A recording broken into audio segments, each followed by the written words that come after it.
Hi guys, welcome to Tarot Tuesday number 7. I've got a bit of a bonus for you today because I got my first viewer question, and I've been meaning to answer it for a while, but I kept getting sidetracked, and I promised her I would do it this week, so I am going to be doing it. So the first half of this video, I'm going to answer her question, and then the second half, I'll do our weekly reading. Okay, excuse me. So let me get to that question, and I'm just going to go to my email and read it. The question is from the Weeping Willow. Thank you very much. It's a great, great question. She says, the question I have is eventually, will you show how to shuffle the deck and wrap the cards? I saw in some videos they have the cards wrapped in a scarf, etc., and I have no clue about the proper way to shuffle the deck. Okay, that is like I said, an awesome question.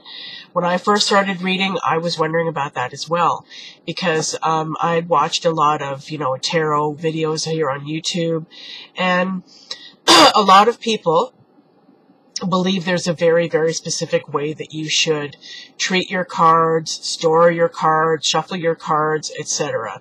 Me personally, I do not believe that.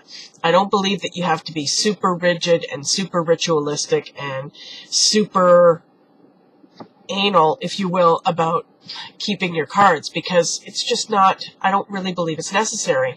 If you choose to do that, by all means, go ahead and do that. If you're the kind of person who really enjoys kind of ceremony and ritual and, practices that kind of thing in your daily life, then by all means, that is the way that you would connect with your cards, right? You treat your cards that same way. I'm just not, that's not my personal style. I'm a lot more matter of fact about it, I guess. I actually made a video on this channel about a year ago when I first started it about my tarot work and storage space. So I am going to be linking that up here and also down below in the description box. So go and check that out. At the time I did that video, I only had about, I think, 11 tarot decks. Now I've acquired about 40 or so. So I love collecting tarot decks. I'm a tarot freak. So, I just love having them. So, for me right now, it's not practical for me to store them that way because I just don't have the space. So the decks that I've acquired since then, I just keep in their boxes. And a lot of people say that when you buy, a tarot deck or you get a tarot deck, to immediately take it out of the box, throw the box away, wrap it in a scarf, etc. I just really don't see why. Why do you have to do that? I mean, if that's what you choose to do, if you really, really want to show honor and reverence for your cards, by all means, that is, beautiful. That's not to say that if you don't keep your cards that way, that you don't honor and respect and revere your cards. It's just a different way. People want to show that. Some people want to show that kind of homage to their cards, and, there's nothing wrong with that. If that's what you want to do, do it. About cleansing your cards. A lot of people say that after every use, you should, kind of do a little bit of a, shuffle it, very, very thoroughly, and then put a crystal on it to cleanse it. Again, I don't believe that's necessary. I think a good shuffle, clears the deck for its next use. That's just me. About shuffling, I took a beginner's tarot course a few years ago, and the woman who taught that course said there was a very, very specific way that you had to shuffle your cards.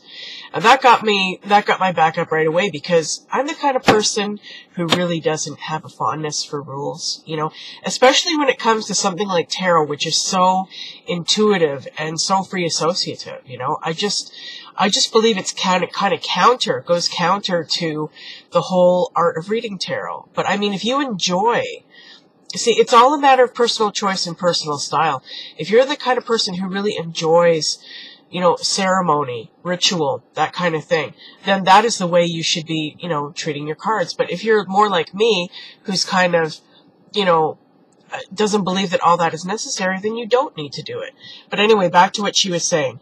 She said that in the proper way to shuffle your cards was, a lot of people shuffle their cards, I'll show them here, like vertically. You hold them vertically, and it's just like shuffling cards for a card game, right? You just go like this. She said that's not the right way to do it. She said you should be holding your cards more kind of horizontally, like so, and then taking them like so and going like this. Oh my god, sorry. Okay, like so. Oh god, this is not working, is it? Okay, like so. So you take them like so, and go like this. And actually, when I first started shuffling that way, I found it extremely awkward and difficult to do. Now I actually kind of got used to it, so I do end up shuffling my cards that way. Not because she said that's the way to do it, I just found it worked for me. And she also said, I remember that there was a certain number of shuffles that you should do, a very specific number, which escapes me at the time. It was, I think it was absurdly high, like 90 or 70, 90, 100 or something like that. I'm like, you know, really, seriously, I mean, why? I really don't see the point of that. I mean, if that's what you choose to do, if you're the kind of person who likes to follow a set, you know, kind of way of doing things, then that'll work for you, and that's the way you should do it. But, you know, me, I really don't believe it. I shuffle as many times as I feel I need to shuffle. I'll just kind of tune into myself. And one thing I do always do before I do a reading and before I start shuffling cards is I'll choose my deck, whichever deck I choose to use, and I'll sit quietly and I'll just kind of close my eyes and ground myself and take a few deep breaths, and I'll just say to myself, you know, please allow me to get the information I need from this reading. I'll ask whatever question it is that I want to ask, and I'll just say, please allow the information to you know, come to me in a clear, concise way. If I'm doing a reading here on YouTube, I'll say, please allow me to communicate the reading in the most effective, educational, insightful way. And, you know, that's it. You know, I'll just take that time until I'm ready to start shuffling, and then I'll shuffle and do my reading. A lot of people don't even shuffle. A lot of people, and this is a great way to do it, actually, is, especially if you don't have a lot of room, like I don't have a big, huge tarot table that I can use to, you know, spread out my cards, so I'll use the floor.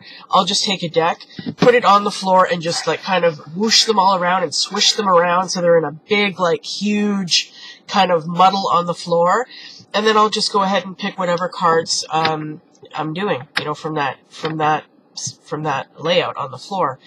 And so that's another way to do it. You don't even have to shuffle if you don't want to. So I guess what I'm saying is it's an individual thing, how you shuffle your deck, how you store your cards, how you clear your cards, whatever. A lot of people really, really enjoy and, you know, take, you know, super, you know, steps to work with tarot, and I just really don't believe it's necessary. That's just me. That's my personal style, my personal choice. It's up to you. That's the bottom line, is it's up to you. So if you want to go and watch a lot of, if you're really interested in, you know, finding out how to cleanse cards, store cards, use crystals with your cards, there's plenty of videos here on YouTube that you can go and watch about that. I can't tell you about it because I don't do it. You know, for me, I just don't believe it's necessary, you know. And like I said, I don't believe that you have to, you know, interact with your cards in that way in order to respect them or revere them, because I highly, highly respect my cards. And, you know, if anybody tells me you're not doing it properly or you're not showing proper respect to your cards, no, I'm sorry, that's frankly bullshit. Okay, so I hope that answers your question. If you have any other questions, or if anybody else has any other questions they'd like to ask, please, by all means, leave them below. And I will be back in a second to do our weekly read.